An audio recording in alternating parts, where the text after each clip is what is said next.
My name is Charlotte, and I'm about to share a story that completely transformed my life in ways I never saw coming.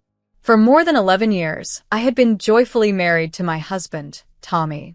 We believed our marriage was unbreakable, built on a foundation of trust and mutual respect. I loved my job as a remote French tutor, even though it didn't pay much.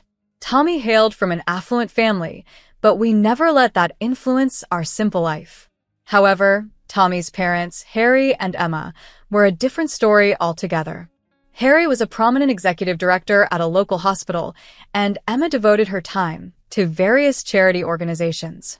From the start, they made their disapproval of me clear. Tommy's brother, Benson, was married to Barbara, and they had a 12-year-old daughter named Sophia. Since I couldn't have children, I cherished my time with Sophia, often taking her out for weekends and activities. Over the years, Barbara and I grew close. During one of our coffee meetups, Barbara revealed the extent of the family's wealth. "Charlotte, you wouldn't believe the amount of property and money Harry and Emma have given to Benson and me," she said, her voice low. The revelation was shocking, yet I brushed aside any unsettling thoughts to focus on my family and career. Everything changed when Benson and Barbara tragically died in a car accident, leaving Sophia orphaned. The funeral was a grim event, and I noticed something peculiar about Harry and Emma's behavior. They seemed almost distracted, as if they had more pressing concerns than mourning their son. In the aftermath, I took it upon myself to support Sophia, who was understandably devastated. After discussing with Tommy, I proposed the idea of adopting Sophia. "Honey, what if we adopted Sophia?" I suggested one evening. "She needs a stable home, and we already love her so much." Tommy agreed, and we decided to speak with his parents about our idea.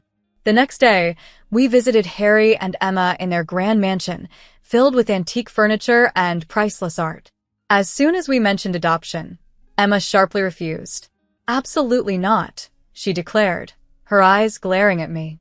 "Charlotte is not suitable to be a mother to our granddaughter. We will raise Sophia ourselves." I was taken aback by her harshness. "But I've been a part of Sophia's life since she was born," I protested. "Tommy and I love her and can provide a loving and stable home." Harry intervened, his tone cold. "This isn't up for discussion. Sophia stays with us." Emma leaned in, her voice laced with spite. "Besides, we all know what this is really about, don't we, Charlotte? You're just after Benson's money. How convenient that you can't have children of your own." Stunned by the accusation, I realized that my fight was not just for Sophia, but also to prove that my intentions were pure and that love was my only motive. After the confrontation at Harry and Emma's mansion, I was overwhelmed by a mix of anger and sadness. As Tommy and I drove home, I expressed my disbelief. "I can't believe they'd think so poorly of me," I told him. He sighed, keeping his eyes fixed on the road. "I'm sorry, Charlotte. They're just very protective of Sophia. Give them some time. They might change their minds." But time didn't heal things. Instead, I noticed a troubling shift in Tommy. He started working late more frequently, citing vague, important projects. At home, he seemed distant, constantly on his phone, immersed in secretive conversations.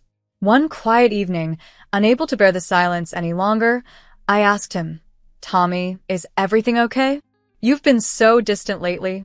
He looked up, his face hard and unyielding. "It's nothing you need to worry about," he snapped. Shocked by his harsh tone, I responded softly, "I'm your wife. If something's bothering you, I want to help." His response was curt. "Just drop it, Charlotte," he growled, before storming out of the room. Despite the growing coldness at home, I found solace in my bond with Sophia. I visited her often at Harry and Emma's, helping her with her French and offering a shoulder to lean on.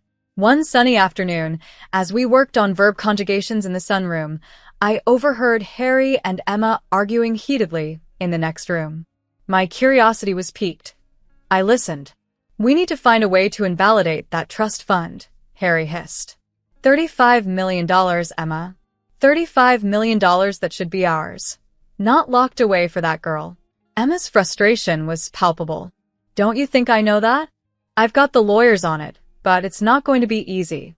Benson made sure everything was ironclad before he died. Hearing this, my heart sank.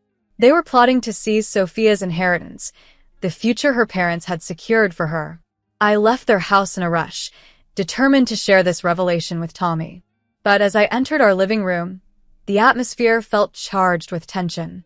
Tommy was waiting for me, a stack of papers laid out on the coffee table. "We need to talk, Charlotte," he said, his voice emotionless. Apprehensive, but needing to warn him about his parents' plans, I approached. But before I could speak, he slid the papers toward me. "I want a divorce, Charlotte." His words struck me like a physical blow. I staggered, grasping the back of the sofa for support. "What?" "Why, Tommy? I don't understand." He finally met my gaze, his look cold and distant. "I've met someone else. She's beautiful, intelligent, and comes from a good family. Everything you're not." Before I could reply, he showed me a photo on his phone. A beautiful brunette smiled back, her arm around Tommy. They looked intimate and happy. "This is Eden," he continued. "We've been seeing each other for a while now. I need you to sign these papers and leave tonight." Tears blurred my vision as I signed where he indicated, feeling utterly hollow as if my entire being had been scooped out. "What about the house? Our belongings?" I managed to ask, my voice barely a whisper. Tommy was dismissive. "We'll sort out the division of property later." Left reeling from the shock, I realized that not only had my marriage ended, but I was now embroiled in a battle for Sophia's future, a fight against those who should have been our family. I nodded numbly when Tommy told me to pack only what I needed for a few days. Heart heavy, I went into what was no longer our shared bedroom but his alone, throwing clothes into a suitcase in disarray. As I zipped the suitcase, I heard the front door swing open and a voice that twisted my stomach in knots. "Tommy, are you home, darling? Did you get rid of hers?" Emma's voice was sickly sweet, a tone unfamiliar but chilling. "Yes, Mom," Tommy responded, his voice distant but clear. "Charlotte is packing now. She'll be gone within the hour." Emma's reply was gleeful. "Excellent. You must bring Eden to dinner tomorrow.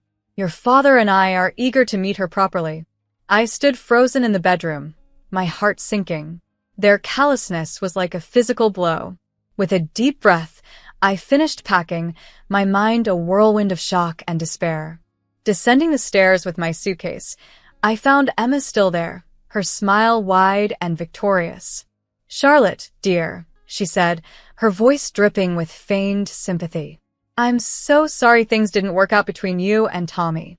And please, don't bother coming around to see Sophia anymore. It's best if you make a clean break." Her words echoed in my ears as I stepped into the night, the door closing behind me with a definitive thud, marking the end of my married life. Numb, I checked into a nearby hotel, the impersonal room amplifying my sense of isolation. The next morning, functioning on autopilot, I secured a small apartment. It was a stark contrast to the home I'd shared with Tommy, but it would suffice. I immersed myself in work, teaching French online from dawn till dusk, anything to distract from the pain. A week later, my phone rang. It was Sophia. My heart leapt, mixed with sorrow at her voice. "Aunt Charlotte," she began hesitantly, "are you okay? Grandma said you and Uncle Tommy split up." I swallowed the lump in my throat. "I'm okay, sweetheart. These things happen sometimes. How are you?" As we talked, Sophia mentioned Tommy had introduced his new girlfriend at dinner. "She's pretty, but she's not as nice as you. I don't like her." I shifted the conversation to her school and friends, but a sense of unease lingered. Sophia sounded nervous, her voice tinged with anxiety. Over the following weeks, as I tried to establish some sense of normalcy, Sophia's calls became my only solace. Then, one evening while I was grading papers, a text from Sophia appeared. "Aunt Charlotte, I'm scared. Can we talk?" Alarmed, I called her immediately. "Aunt Charlotte," she whispered, "weird things are happening here. There are always strange people coming to the house. They argue with Grandpa and Grandma a lot about money and something called a trust fund. It sounds like they owe them something." Remembering the conversation I'd overheard about Sophia's inheritance, I felt a chill. "Sophia, honey, I want you to be very careful, okay? Don't let anyone know you're telling me this. I won't, she promised. I've been recording some of their conversations on my phone. As I hung up, my mind raced with worry for Sophia and anger at her grandparents' scheming. I knew I had to do something, but the path forward was clouded with uncertainty and danger. Sophia's next revelation truly caught me off guard. I kind of got into Grandpa's computer and copied some files, she confided, her voice a mixture of pride and worry. Her resourcefulness astounded me, but the potential danger it posed made me anxious. Sophia, that's very clever, but it's also very risky. Please be extra careful. The following day, an email from Sophia landed in my inbox, filled with audio files, photos, and documents she had managed to gather. With trembling hands, I opened the files, and the contents left me utterly stunned. The audio recordings captured intense arguments between Harry and various individuals, all demanding the repayment of substantial sums of money. One photo depicted a series of secretive meetings in poorly lit rooms where Harry was seen exchanging envelopes with suspicious-looking characters. However, it was the documents that truly horrified me. There were spreadsheets detailing the production and distribution of counterfeit medicines, falsified lab reports, and forged prescriptions. It was a comprehensive exposé in black and white. As I delved deeper, I uncovered the full scope of Harry's illicit activities. He had established a sham pharmaceutical company that was funneling counterfeit drugs into pharmacies and clinics. Worse yet, these fake medications were being used in his hospital, with bribes given to doctors to conceal the fraud. My hands shook as I closed my laptop, overwhelmed by the gravity of the situation. Going to the police seemed like the immediate solution, but hesitation crept in. Was Tommy involved? And what about Sophia, living in that house, surrounded by such perilous individuals? As night fell, I resolved that I needed to speak to Tommy. He deserved to know the depths of his father's deceit. Picking up my phone, I dialed his number, my heart pounding with each ring. Finally, he answered, his voice laced with confusion and caution. Charlotte, why are you calling? Tommy, we need to talk, I said, trying to keep my voice steady. It's about your father. There's something you need to know. After a pause, he asked me to meet him. He provided the address of a small cafe on the outskirts of town. As I drove there, a whirlwind of emotions engulfed me. The cafe was nearly deserted when I arrived. Tommy was there, sitting in a corner booth, looking more worn and tired than I remembered. The dark circles under his eyes and the new tension in his shoulders spoke volumes. As I took the seat across from him, he began in a hushed tone, Charlotte, I've been working with the police for months. We're building a case against my father and his entire operation. I stared at him, shocked. But the divorce? Eden? Tommy ran a hand through his hair, a sign of his stress. It was all a cover. I had to distance myself from you to keep you safe. Eden is an undercover officer.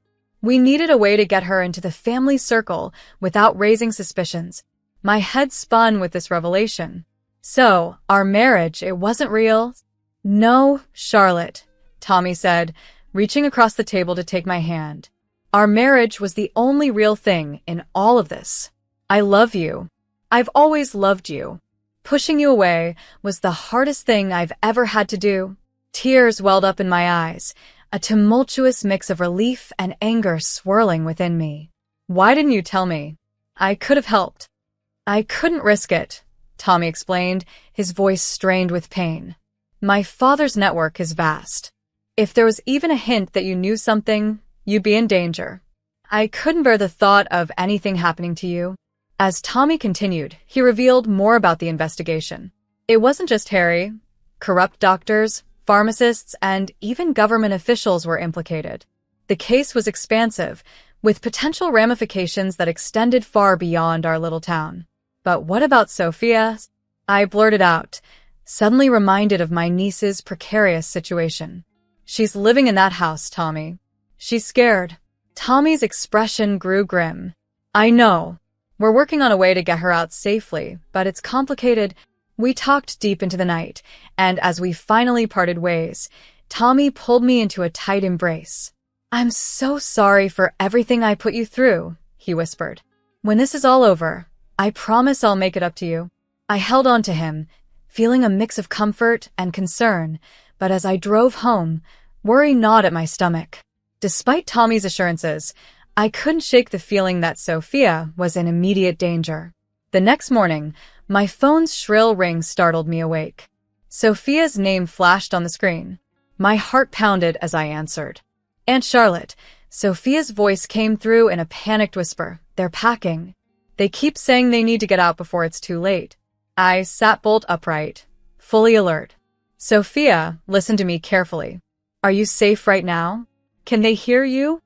I'm hiding in my closet, she replied, her voice trembling. But I don't know how long before they... Suddenly, there was a commotion on the other end of the line. I heard Sophia gasp, followed by the muffled sound of a struggle. Sophia. I shouted into the phone, but the line went dead. Panic surged through me. Without a second thought, I threw on some clothes and rushed out of my apartment. I knew I should call Tommy or the police, but there was no time. When I arrived at the house, I saw frantic activity through the windows. Shadows moved back and forth, and I could hear raised voices inside. Taking a deep breath, I approached the front door and rang the bell. For a moment, everything went quiet. Then the door swung open, revealing Harry's surprised face. Charlotte, what are you doing here? He asked, his voice strained. I plastered on a fake smile. I left some of my things here when I moved out. I was hoping I could collect them. Harry's eyes narrowed suspiciously, but before he could respond, I heard Sophia's voice from inside the house. Aunt Charlotte, help me. Without hesitation, I pushed past Harry and ran into the house. The scene that greeted me was one of chaos. Suitcases strewn about, doors left open, papers scattered everywhere. Emma stood in the living room, gripping Sophia's arm tightly. Let her go, I demanded, my voice stronger than I felt. What happened next was a blur. Harry lunged at me, but years of yoga had made me quicker than he expected. I dodged his grasp and made a dash for Sophia. Emma, in her surprise, loosened her grip, and Sophia broke free, running towards me. We almost made it to the door when I felt a sharp pain in the back of my head. Harry had grabbed a heavy book and struck me. I stumbled, my vision blurring, but managed to push Sophia towards the door. Run, Sophia. Get help. I shouted as I fell to my knees. The last thing I saw was Sophia's terrified face as she ran out the door, then darkness engulfed me. I don't know how long I was unconscious, but when I came to, I found myself bound to a chair in what looked like Harry's study. My head throbbed, and I could feel something warm trickling down my neck, blood. Harry paced the room, running his hands through his hair. We need to leave now before the police arrive. What about her? Emma gestured towards me. Harry's eyes met mine, and the coldness there chilled me to the bone. We can't leave any loose ends. Suddenly, we heard the distant wail of police sirens. Harry and Emma froze, panic etched on their faces. It's too late, Harry muttered. We need to run now. As they rushed to grab their belongings, I struggled against my bonds. The sirens grew louder, a beacon of hope as I fought for my freedom. As I strained against the ropes binding me, I heard the commotion outside, the unmistakable sound of car doors slamming shut and Harry and Emma's voices raised in a frantic, heated argument. Their polished facade was unraveling under the pressure of impending arrest. Just as the ropes around my wrists began to give way, the study door flew open. Tommy burst in, his face a mix of determination and concern, followed by a squad of police officers. Charlotte, he called out, rushing to my side and swiftly untying me. As the police restrained Harry and Emma, reading them their rights, Tommy enveloped me in a tight embrace. I'm so sorry, he murmured. When Sophia called me, I came as fast as I could. Leaning into his support, relief washed over me. Is Sophia safe? I managed to ask, my voice shaky. Tommy nodded, reassuringly. She's outside with a social worker. She's shaken, but she's okay. The days that followed blurred into a series of police statements, medical examinations, and restless nights. The doctors diagnosed me with a mild concussion from the blow Harry had dealt, but they assured me of a full recovery. As I lay in the hospital bed, Tommy by my side, we watched the unfolding news on the small TV in the corner of my hospital room. The arrest of Harry, a prominent community figure, had ignited a media firestorm. Headlines decried the counterfeit drug king and hospital of horrors. The scale of this operation is unprecedented, a grim-faced police chief announced at a press conference.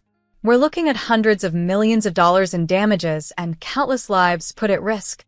As we absorbed the news, reliving the harrowing events, a knock at the door interrupted us. A tall, serious-looking woman in a suit entered. "Mr. and Mrs. Harrison," she introduced herself crisply. "I'm Detective Malaya. I'm leading the investigation into your father's operation. I was hoping I could ask you both a few questions." Over the next hour, Tommy and I recounted everything we knew. Tommy detailed his covert involvement with the police, while I relayed the information Sophia had uncovered and the dramatic events leading to my confrontation with Harry and Emma. Detective Malaya listened intently, taking meticulous notes. Once we finished, she regarded us with a blend of admiration and concern. "You've both been through a lot," she observed, "and I'm afraid it's not over yet. The trial is going to be long and difficult. Are you prepared for that?" Tommy and I exchanged a determined look. "We'll do whatever it takes to see justice done," I stated firmly. Detective Malaya nodded, promising to keep us updated, and left. Soon after, another visitor arrived, Sophia, accompanied by her social worker. "Aunt Charlotte," she cried, rushing to my bedside and embracing me tightly. I was so scared. "I thought they were going to hurt you." Holding her close, I felt her small body shake with sobs. "It's okay, sweetheart. You were so brave. You saved us all. But we have another long battle ahead of us." And a long battle it was. The case dragged on for over 3 years, consistently making headlines nationwide. As I healed and we all tried to piece our lives back together, the looming trial shadowed our every moment. Finally, after months of testimony and the presentation of overwhelming evidence, the verdict was handed down. Harry and Emma received lengthy prison sentences, and all their assets, including the trust fund intended for Sophia, were seized as proceeds of crime. As we stepped out of the courthouse following the sentencing, I felt a complex mix of relief and sorrow. Justice had been served, but at such a cost.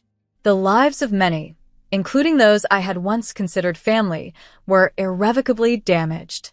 After the dust settled from the trial, Tommy and I focused on rebuilding our lives, with Sophia at the heart of our new beginning. The adoption process was an intense flurry of paperwork and interviews, but it was a whirlwind we navigated with hearts full of hope and determination, eager to give Sophia the stable, loving home she deserved. After a lengthy journey through the legal system, we finally found ourselves before a judge who recognized us as Sophia's official guardians. Walking out of the courthouse, with Sophia's hands in ours, a wave of emotions overtook me. "We did it," I whispered to Tommy, my eyes glistening with tears. He gave my hand a gentle squeeze, affirming, "Now we're truly a family." With the title of guardian came the duty to manage Sophia's substantial inheritance left by her parents. The responsibility was immense, but we were resolved to handle it wisely. During one of our evening discussions, Tommy broached a practical suggestion as we sifted through the financial papers. "How about renting out her parents' house?" he proposed. I nodded in agreement. "That's a smart move. The rental income could fund her college education." We set out to find dependable tenants and established a savings account specifically for Sophia's future, providing her with the security and prospects she deserved. Life settled into a new rhythm, and one evening, Tommy came to me, his eyes filled with hope and a hint of nervousness.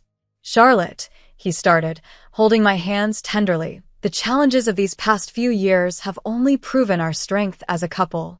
I have to ask, would you marry me once more?" My heart swelled with happiness, and without a moment's delay, I responded joyously. We planned a small, intimate wedding with just our nearest and dearest. On the day of the ceremony, Dressed in a bright blue gown symbolizing hope and fresh starts, I felt an excitement I hadn't felt in years. Sophia, looking lovely in her bridesmaid dress, exclaimed, "Aunt Charlotte, you look like a princess." We shared a joyful twirl before heading to the venue. There, seeing Tommy waiting for me, his gaze full of love, was like living our first wedding anew, but deeper because of all we had endured. The ceremony was simple yet touching, framed by the presence of our family and friends and the radiant smile of Sophia standing by us. I knew in my heart this was precisely where I belonged. At the reception, as Tommy and I danced our first dance, he whispered, "How does it feel to be Mrs. Harrison again?" I looked up at him, beaming, even better than the first time. Watching Sophia later, dancing happily with her friends, I felt a profound contentment. Though our path had been fraught with challenges, we had emerged stronger. As life returned to its normal flow, with me back to tutoring French students online, I cherished our new normal, filled with love, laughter, and the joy of our small, resilient family.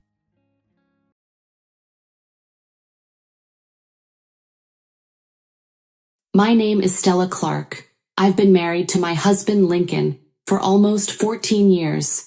Lincoln's younger brother, Devin, who's 3 years younger, still lives with their father. Their mother passed away about 20 years ago.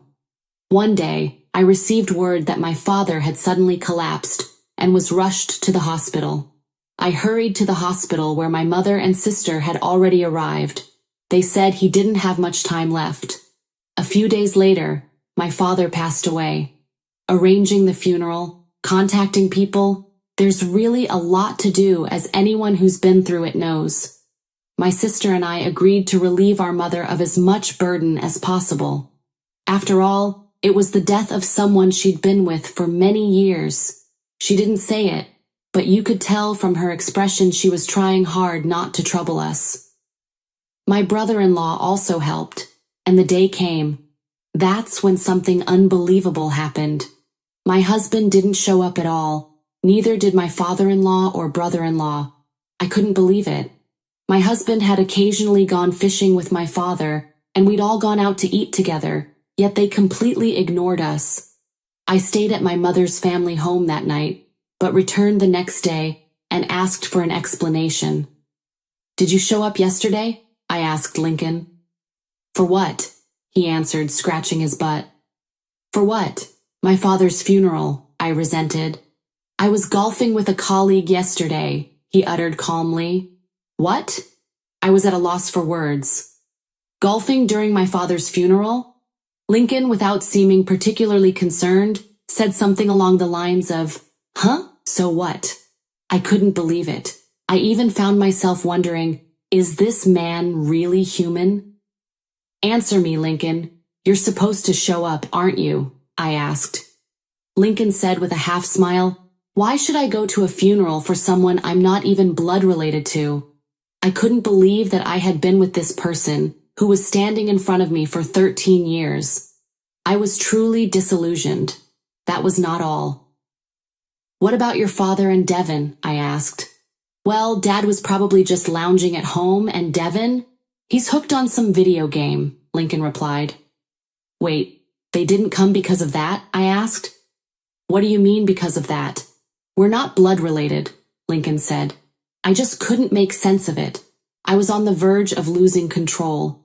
Even though we hadn't seen him recently, this was the funeral of a man who'd done so much for us over the years. Plus, this was my own father we're talking about. My anger, sadness, and frustration all came up inside me. This was the first time in my life I'd felt this way. The next day, I went over to my sister's house and told her everything. My brother-in-law was there too. They had the same reaction as me. It was a relief. I knew I wasn't crazy. It wasn't me who was wrong. I needed that validation. My husband, his father, his brother, the 3 men who failed to pay respect to my beloved father, I couldn't forgive them. Fortunately, my husband and I didn't have any children, and from that point on, I found every excuse not to get involved with my husband's family. I certainly didn't invite them to anything involving my side of the family anymore. I just didn't want them involved with my family at all. From then on, I pretended to be a good wife. My husband was the same as always and didn't seem to notice the difference. About 4 years later, the day I'd been waiting for finally came. It might sound harsh, but my husband's father passed away. It all started with a sudden phone call from my husband. "Stella, Lincoln said quietly. "What's wrong? You sound so down," I asked. "Just brace yourself. It's Dad?" "Dad?" Lincoln replied. "What? What happened?" I questioned. Receiving no response, I realized something was up with my father-in-law and quickly packed my things. I had been keeping my things to a minimum for a while, preparing to be able to move at a moment's notice. My husband began making funeral arrangements. The news quickly spread to all of their direct relatives, his father's colleagues, and so on. I pretended to help, but I didn't go. I didn't help at all. I really didn't do anything. I left the house we'd shared, saying I'd catch up later. My husband probably didn't understand what was happening. That night, I went out for dinner and had a great time with my mom, my sister, and her husband. Of course, I told the three of them that the funeral was today. We really had a good time. In the meantime, my husband kept calling. I completely ignored him. The next day, my husband called me again. "What?" I answered. "What do you mean, what? Where are you, and what are you doing?" Lincoln asked. "I'm just heading to work. Why?" I replied. "It's my dad's funeral. What are you thinking? Aren't you, as his daughter-in-law, supposed to help? Isn't it strange for all the relatives that you're not there?" My husband was perplexed. Lincoln was really furious. I wonder why he was so angry. "You're at home now, right?" I asked. "So what if I am?" Lincoln replied. "Please open the top drawer in the bedroom. We'll talk tomorrow at 10 a.m., I uttered before hanging up. I had already placed the signed divorce papers and a note in that drawer. The note indicated where to meet and urged, "Please sign." I ignored the subsequent call that came in. The following day, my family, Lincoln and my brother-in-law, 6 of us in total, gathered at the designated spot. "Stella, what the hell are you thinking?" Lincoln was already visibly irritated. "Why the hell did you skip the funeral?" he resented. "Because we're not blood-related," I said. "What? What the hell are you talking about?" Lincoln asked. "So if we're not blood-related, I don't have to attend the funeral, right?" I replied. "What the hell are you saying? You're my wife, aren't you?" "He's my father, damn it," Lincoln said. "That's why, since we're not blood-related, I can do what I want. Just like you did," I said. "Me?" Lincoln asked. "That's right. Don't think I'll let you forget. When my father passed away, you were out playing golf, weren't you? Devin, you were playing some game, right? And my father-in-law was just lounging around the house. All 3 of you, I thought it was strange. But you said it. You didn't come because you're not blood-related. So it's the same thing. Even if my father went fishing with you, even if we all went on a trip with my father driving, even if my father financially helped us when we were buying a house, even if my father took everyone out to dinner, even if he's my biological father, it's determined by whether or not you're blood-related. The same goes for your entire family. So I want to distance myself from you. That's all. So please sign here," I finished.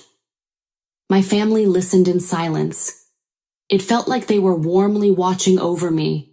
Lincoln's face, red up to his ears, and his brother were both looking down awkwardly. The divorce papers were signed. All that's left is for me to submit them.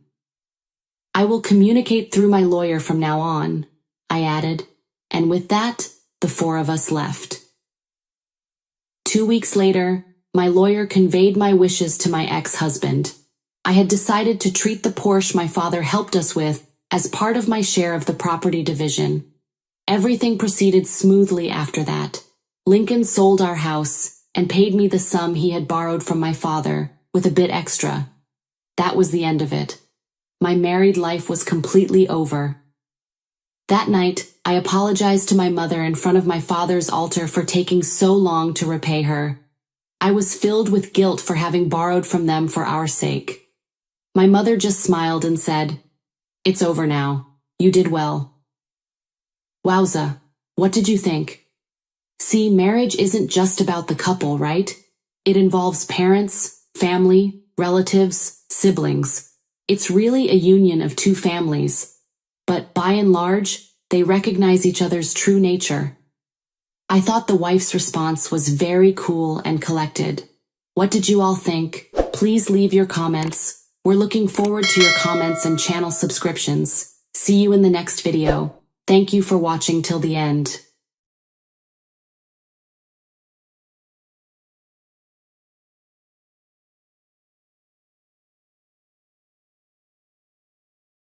Opening the front door, I saw my mother standing there with a sad expression.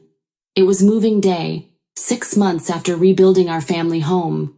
Why was my mother, who should be headed to the new house, at our doorstep? "What happened, Ma? Why are you here?" I asked. "It's something truly unforgivable," my mother began to explain. "My name is Zariah, and I'm 28 years old. I've been married to Griffin for almost 2 years, and we live together in an apartment. My family consists of my older brother and me. My father passed away 6 years ago, and my mother has been living alone in our family home since then. My brother married his wife, Marlene, 3 years ago, and they have been living a happy life together. That day was the anniversary of my father's passing, so my husband, my brother, his wife and I had all gathered at our family home." "Mom, how about the living with us?" my brother asked. "Huh?" My mother was taken aback by my brother's unexpected proposal. "You live with Marlene in New York, don't you, Daniel?" she questioned. "Since Dad passed away, it's just you living alone in this house. Besides, the family home is getting old and worn out," Daniel uttered. "Well, I suppose that's true, but—" my mom began. Seeing my mother's awkward reaction, I decided to ask my brother instead. "Is it true, brother? Did you move in with Marlene to your current apartment because you wanted to spend your newlywed life together with just the two of you?" My brother replied, "Well, yeah, but it's been a few years since we've been married and a lot of things have changed." My brother's words surprised me as much as my mom. "Rebuild our family home and live together?" I asked, without hiding my surprise. "Yeah, this house is pretty old, and it's probably falling apart, so I think we should rebuild it and live there with Mom," he replied. The idea of rebuilding our family home hadn't even occurred to me. I thought my brother was saying something completely out of left field, but he must have thought it through. I turned back to my mother, and my brother spoke up again. "Mom, we don't know what the future holds, and we want to properly repay the debt of gratitude we owe you for raising us. We want to come live with you," Daniel continued. My mother hesitated to make a decision. Watching her like that, my brother kindly reassured her, "Don't worry, Mom. Marlene is also in favor of us living together." "Yes, let's live together and be at ease," Marlene agreed. With that, my mother decided to move in with my brother and his wife. I was grateful to my brother for considering my mother's feelings. With my mother's assistance in the building of the house, the plan was set, and cohabitation with my brother and his wife was decided. That's how the plan to rebuild our family home came together.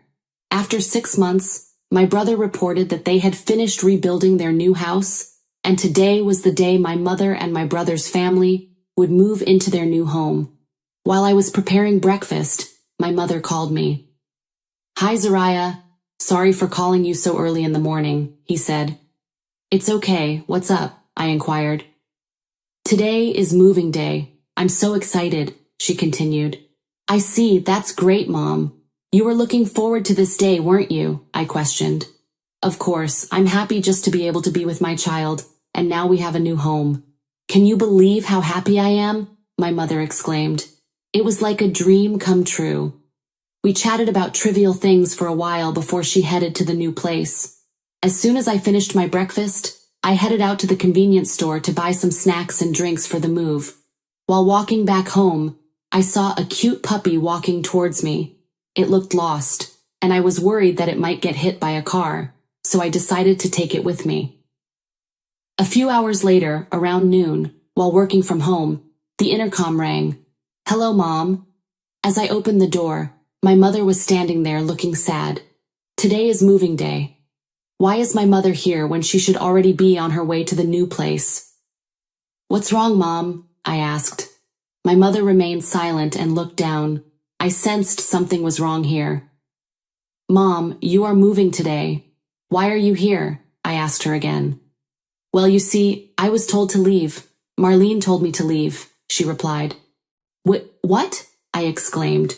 My sister-in-law, who had been accepting cohabitation with a smile, had told my mom to leave? Is she joking? "Wait a minute, are you kidding me? Didn't she say she was looking forward to us living together with Mom?" I asked her in surprise.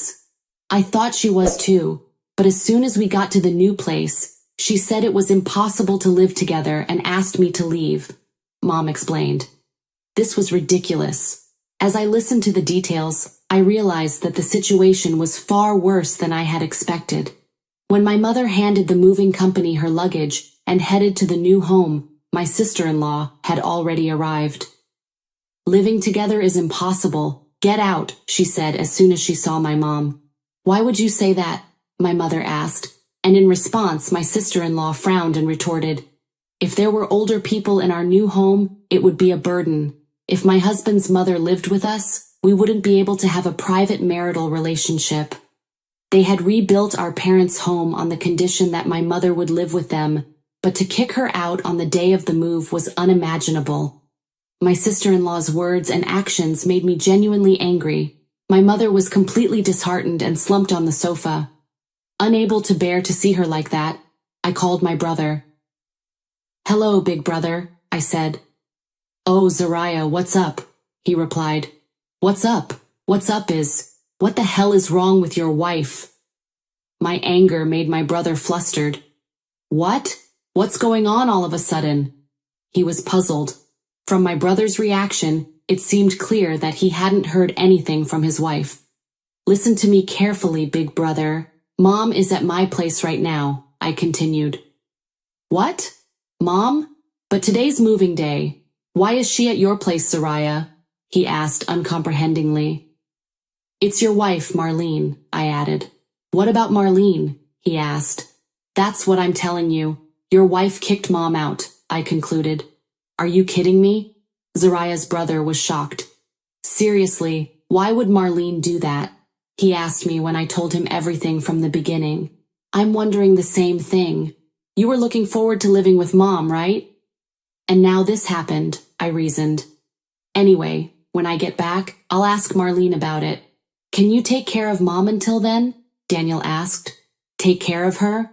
Mom is going home with me. She doesn't even want to see Marlene anymore," I responded. "I understand. I'm really sorry," he finished. The phone call with my brother ended on an awkward note. I briefly explained the situation to my husband, Griffin, and planned to give more details when he got home. The following day, my brother called again. "Is this Zariah?" he asked. "Yeah, what's up? Did you talk to Marlene and hear her side of the story? What did she say?" Immediately, I started questioning my brother. "Well, according to her, Mom left the oven on. That's what she's insisting on," he replied. "What? Are you kidding me? You're saying Mom's lying?" I exclaimed. "No, that's not what I'm saying," he clarified and added, "I don't think Mom is the type of person who would lie about something like that." Despite feeling irritated by his long-winded explanation, I pressed on. "So what's next?" I asked. I told Marlene clearly. My mom isn't the kind of person who would lie. And then she finally told me the truth, he reiterated. "What truth?" I inquired. "Well, having Mom around would be a hindrance, even though we just moved into our new house. Eventually we'll have kids, and it will be just the two of us here," Daniel explained. "I see, as I suspected," I said. "I'm sorry, Zariah, you were right. She was the one who drove Mom away, he responded. I felt a mix of emotions hearing his apology. I knew it was wrong to blame him, but I couldn't help feeling angry with nowhere to direct it. So what are you going to do now? You're not going to go on living in our mom's house with my sister-in-law like nothing happened, are you? I asked him. Well, that's the thing. I have a plan, he replied. A plan? I was intrigued, and then my brother revealed a strategy that even I hadn't thought of. He seemed to cherish our mother more than anyone else, and the plan he came up with was beyond my imagination. If this plan worked out, not only would we get revenge on his wife, but our mother could also live happily. That's why I need a little more time. I think Marlene will contact you in a few days, he concluded. Understood, I agreed. I'll let Mom know from my end. The rest is up to you, big brother, I added. Yeah, leave it to me, he assured me. I informed Mom and my husband about my brother's plan and began preparations. A few days later, I received a call from my sister-in-law earlier than expected. Hello, Zariah? Marlene sounded flustered, gasping for breath. Sis, what's wrong? I answered. Put Mom on the phone, she asked. That's not possible. Mom doesn't want to talk to you, I replied. Don't say that. It's important right now, Marlene insisted. What do you mean? I asked, even though I already knew everything. I want my mother to come back and live with us. Please tell her that, Marlene pleaded. Why did you change your mind so suddenly? It was you and your husband who kicked her out, right? I prodded. Well, the situation has changed. We need her to come back, Marlene replied. That's not possible, I said firmly. My sister-in-law continued to scream and refused to answer my question, so I decided to strike back. It must be tough for you. Your husband is pressuring you to get a divorce, isn't he? I assumed. What? Why would you say that? Marlene's voice trembled. Well, we are siblings. My brother told me in advance he is considering divorce from you and has made some conditions, I explained. What? Did you also conspire with Daniel to trap me? Marlene asked. Trap you? No, we just want you to reflect on what you've done, I retorted. No, I wanted to be a housewife and married Daniel for that reason, Marlene defended. Yes, my brother's plan was to prevent his wife from living a free life. She had always admired being a housewife and had said it repeatedly when they got married. My brother earned a high income and loved his wife, so he accepted her suggestion to become a full-time homemaker. As a result, she became a terrible wife who did nothing but preoccupy herself with being lazy at home, and even my brother struggled with her half-hearted efforts at housework and cooking. Moreover, with the recent incident of kicking out our mother, my brother's anger finally exploded. As part of their efforts to rebuild his mom's house, he ordered his wife to work, citing the need to repay a loan. He also set a condition that they would divorce if she didn't earn money. Why do I have to work? She exclaimed in an astonished voice over the phone. Please spare me. I finally became a full-time homemaker after getting married. I don't want to give up my dream, she cried. In response, I provocatively taunted her. Originally, it was supposed to be a discussion where our mother would assist with the funds for the reconstruction, but since you kicked her out, you have no choice but to pay, I stated. Don't be ridiculous. Why do I have to work? Anyway, bring back our mother. If she returns, everything will be sorted out, my sister-in-law demanded. It's impossible. Our mother refused, I replied sternly and added, It's all your fault that you drove Mom away, isn't it? You agreed to be able to get it at first, but when it came to actually being with her, your mother-in-law was in the way. Give me a break. The world doesn't revolve around you. If you don't accept Mom, then you better work hard to make sure your husband doesn't divorce you, I resolutely demanded. I heard my mom's angry voice. My mother, who was sitting next to me, took the phone away from me. Marlene, it's me, she said. Oh, Mom, what are you doing? Please come back soon, my sister-in-law said in a soft voice. Sorry, but I'm not going back there. I will not provide any construction support. I will never have anything to do with you again. So please never come near me again, she finished. What, Mom? Marlene questioned. Without listening to her excuses, my mother hung up the phone. Ah, I feel so refreshed. It's finally over with that daughter-in-law, Mom uttered. By driving my mother out, she finally found out about my sister-in-law's true nature and effectively cut her off from her life. On the other hand, my brother has been threatening to divorce if she doesn't find a job by the end of this month, so it seems like his wife is in a lot of trouble. At first, she had been adamant about not working, but as soon as my brother handed her the divorce papers, she started looking for a job. Despite her considerable work experience, Marlene was having difficulty finding a job in her desired field. Please, Zariah, can you lend me some money? If I don't get some help, I will really end up getting a divorce. Please help me. If my mother-in-law comes back, everything will work out. Please, she begged. Recently, I had been receiving messages like this on my phone. Of course, I hadn't replied to any of them. At this point, I had no desire to help my sister-in-law. In the end, my brother's wife failed to find a job. Just the other day, their divorce was finalized and she was forced out by my brother. On the other hand, my mother still lives with me and my husband. Although we occasionally have arguments, it's a happy thing to be close to my real mother. Zariah, I want to have Korean barbecue tonight, she said. Mom, are you feeling okay? I asked. My stomach is still up for it. Griffin is coming home early today, right? Let's have a feast together, she continued enthusiastically. Okay, but don't overdo it, I cautioned. I know, my mother smiled. I knew my mom was feeling much better than she had been since my husband was also taking care of her. Our home was always filled with smiles. On a personal note, I was expecting a new life to come into the world soon. I might tell my mother about it at the barbecue tonight. I knew she would be happy about it. From now on, I wanted to spend happy days with my husband, my mom, and our new child.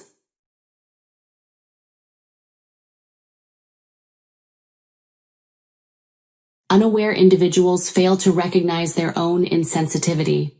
I often encounter people who don't recognize the kindness of others. But what about malice?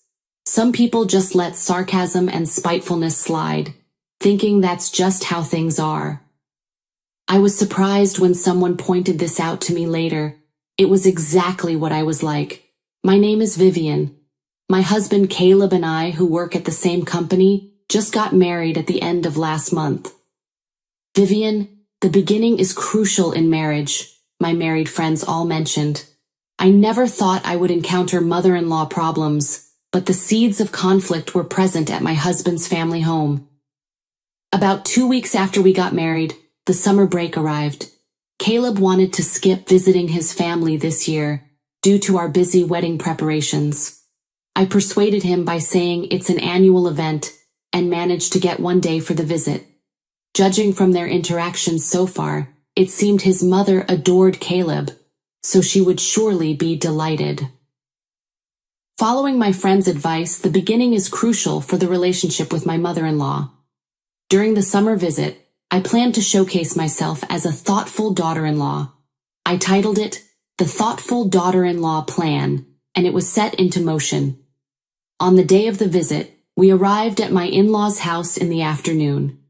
When we rang the doorbell, a big smile greeted us from my mother-in-law. Welcome back, Caleb, she said. Been well? My father-in-law asked with a grin, appearing shortly after. Actually, I'm not too comfortable around my father-in-law. Sometimes our eyes meet, and I feel like I'm being observed. He seems kind, though. I looked away and watched my mother-in-law, who was happily chatting with Caleb. I was thinking how much more pleasant it is to watch someone with an expressive face like hers, when suddenly our eyes met.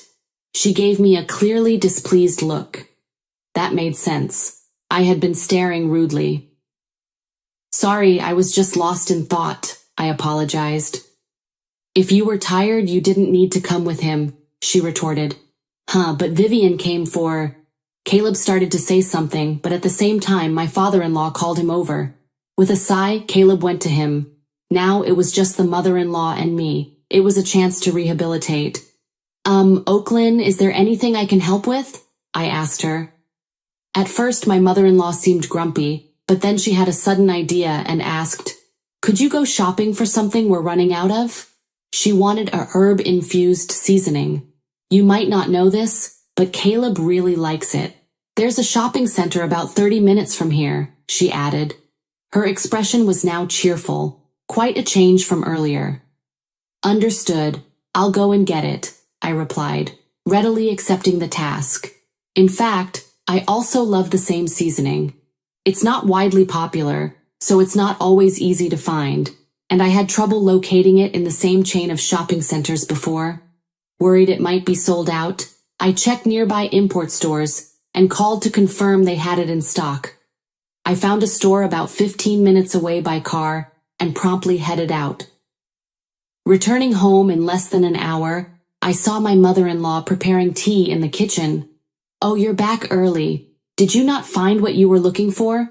Don't say you couldn't buy it because it wasn't available. Do you think that would be acceptable? She inquired.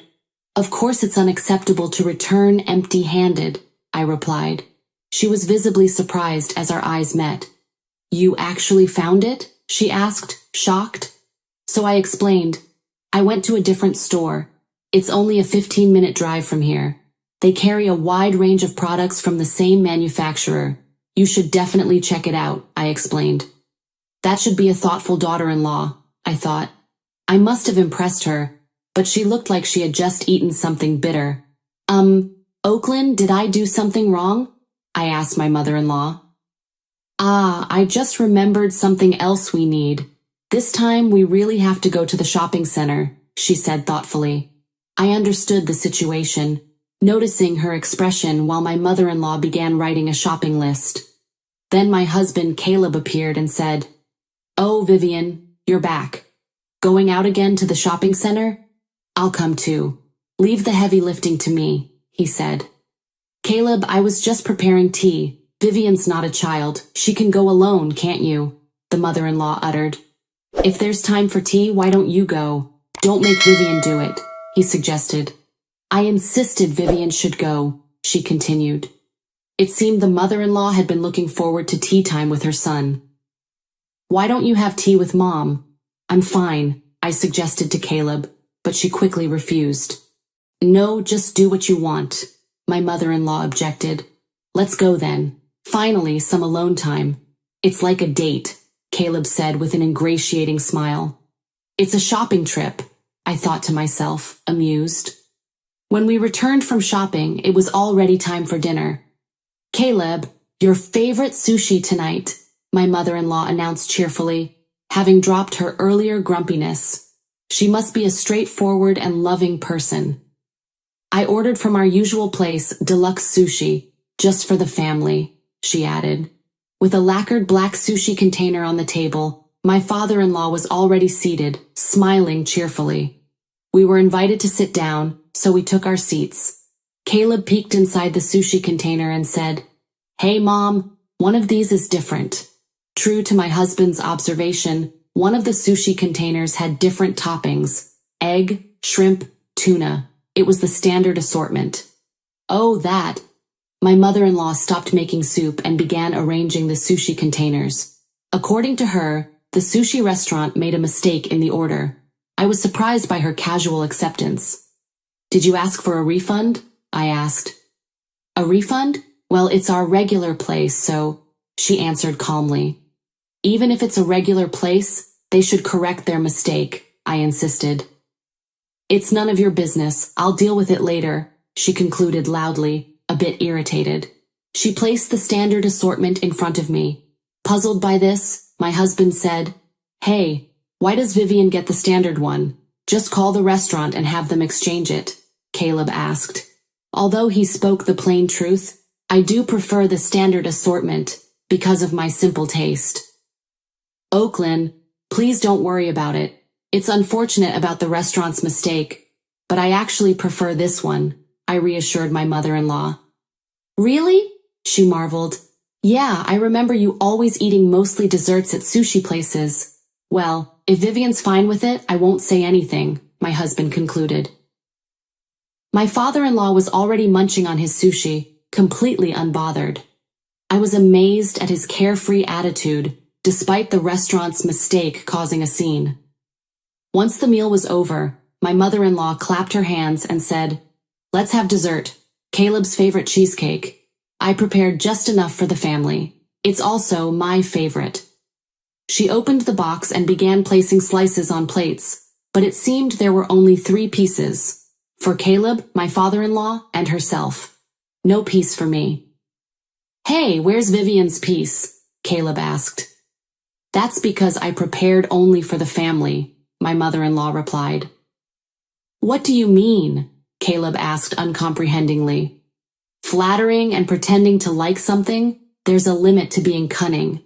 Sending you to chase for a non-existent item, and you still act all composed, even recommending the store to me," my mother-in-law responded.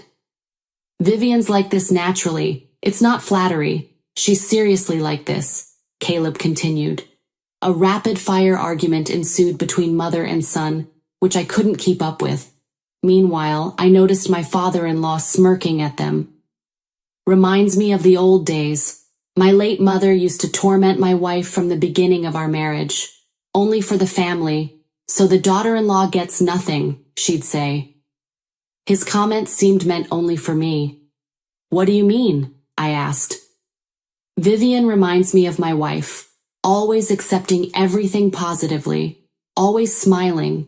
Back then she was quiet and always ended up crying when scolded," he concluded. "So I'm similar to mother-in-law? At least I'm not crying.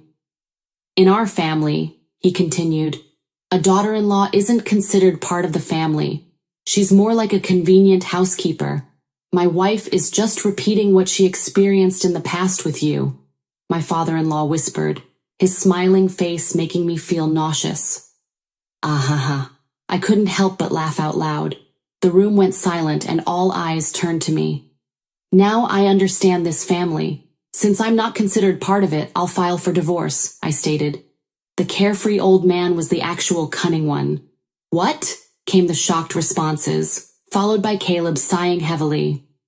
"Vivian, please don't divorce me. I'll just cut ties with my mother, okay?" he begged. "What?" I questioned.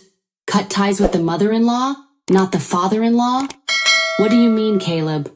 You'd abandon your own mother for this woman, a woman who's nothing but a flatterer, a nasty person. I raised you with care, and you choose her over me."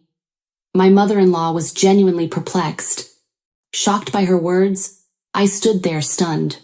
No matter how positively I tried to hear it, it was criticism against me. The words from my mother-in-law felt less like a loving mother's concern for her son and more like a woman scorned for infidelity, which sent chills down my spine. My husband Caleb, unfazed, directed a cold gaze at his mother. "That's the problem," he said. "Mom, you don't truly care about me. You are just pushing your feelings onto me. If you really cared about me, you wouldn't treat Vivian, my chosen wife, with such disdain and declare her not part of the family," Caleb added. His words made me recall everything that had happened at my in-laws' house.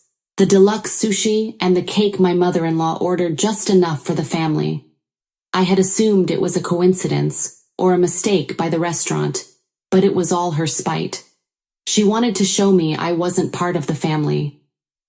Caleb, unaware of his father's deceit, must have thought I was suggesting divorce because of his mother's mistreatment. On the one hand, my mother-in-law, who had tolerated such treatment in the past, and was now doing the same to me. On the other side was my father-in-law, who was happily observing what was happening, and was not going to interfere. What a perfectly matched couple. The more I had wanted to get along, the stronger my sense of betrayal and anger. "Caleb, don't say that. I just wanted Vivian to be prepared as our daughter-in-law, to understand the discipline of our house," It's disgraceful for a husband to defend his wife like this, my mother-in-law said. So a husband should stay silent when his wife faces unjust treatment. Just become a coward, Caleb retorted. Your grandmother Caleb bullied me a lot too. Treated as less than family, but Dad never said anything. I never got defended, so why does she get kindness from you? My mother-in-law, in her extreme agitation, slammed her anger down on the table. Caleb, startled, looked at his father. Mom, you were bullied by Grandma? Caleb asked. His father feigned ignorance under Caleb's gaze. My mother-in-law's face turned pale. So you did this to Vivian despite your past? Do you lack a human heart? Poor Vivian. Sorry. My wife was wrong, Caleb's father said. My father-in-law's gaze at me screamed, Stay silent. He wanted to make his wife the sole villain to avoid his son's dislike. Don't joke with me, you terrible old man. I glared at him sharply, and he was taken aback. Quiet and calm daughter-in-law suddenly speaking out was, of course, surprising for him. So a daughter-in-law is just a housekeeper, right? You whispered that to me, didn't you? I heard, Oakland, you always cried when you were scolded by his mother. And the father-in-law knew all along, yet acted so innocent, I firmly stated. What? You deceitful daughter-in-law. You tricked us all along. Why should I not be allowed to enjoy watching those bullying? Blurring out in anger, my father-in-law, he looked around in shock, but it was too late. I won't stay silent about such things I can't endure, I continued and laughed at him. And my mother-in-law turned to me. You understand my feelings, right? You have a kind husband, but I didn't. I had no choice. She tried to justify her treatment of me. No, I don't understand at all. If you feel remorse, why not apologize first? You weren't forced by anyone, were you? A person who willingly does bad things they experience to others, even if the world forgives them. I never will, I responded sternly, then turned to Caleb. Cutting ties should be with both parents, not just your mother, I added. Caleb sighed deeply and nodded. Of course. After that, Caleb cut ties with his parents. We changed our contact information immediately, but my mother-in-law, thinking an apology would fix everything, came to our house several times. My father-in-law, due to the past I revealed, was in a sort of domestic separation. He loved Caleb too, but blamed me, saying, It's your fault for everything. Apparently, my mother-in-law kept digging up the past, arguing with him. It's your fault for not defending me. And they constantly fought. They were looking for a meeting with us, but I coldly turned them away, warning, Next time, I'll call the police. We moved a few months later, so I don't know what happened afterward. My mother-in-law, abandoned by her son, lost her spirit and declared she would stop taking care of my father-in-law, likely leaving the house in chaos. This incident made me realize my own insensitivity. I don't know if I can improve, but I'll try to live more attentively.